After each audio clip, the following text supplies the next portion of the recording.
Well, I'm an engineer, and one of the problems that we have is that we go out there and build a cool product and then go look for problems that it can solve. It's not the optimal way. When we started the journey with Harmony SHR, Mark and I, who were there at the early days, we spent a lot of time in hospital settings talking to therapists. So Mark interviewed dozens of patients and therapists and doctors, and I spent days upon days embedded in hospitals and therapy settings, spending time watching therapists perform therapy on patients and truly understanding what are the needs in a physical therapy space, physical and occupational therapy space, that a device like Harmony could hopefully solve. And that helped us understand what are the exact features that we need to focus on, and what are the deal breakers that if you ask someone, here is a device, here is a tool that can make your therapy better, would you use it? Would it truly make it better?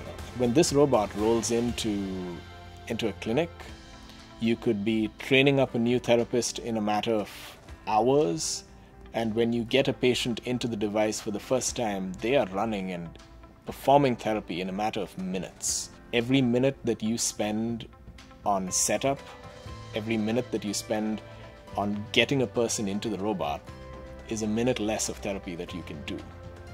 And that is one of the key things that has come out of this constant collaboration. The real future that I see, the potential that we have, is in data that Harmony can generate.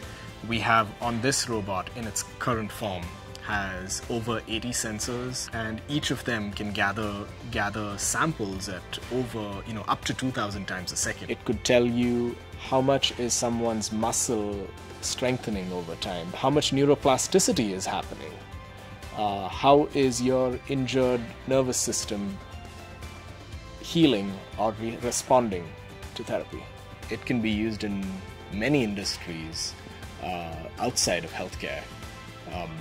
In heavy industry, in logistics and warehouses, you could use a tool like Harmony, or the data ecosystem of assessment that connected devices like Harmony could give, to gauge the physical health and physical capability of a worker. Static assessments of force and positioning that one could do with the arms could translate into performance in a tennis swing or a golf swing or a baseball pitch. Studies that have shown that when you're selecting students for collegiate teams, doing passive measurements of just their body and forces that you can put out, we're talking actually very day-to-day forces, that a device that you could use Harmony to test could predict performance outcomes later in a sporting career.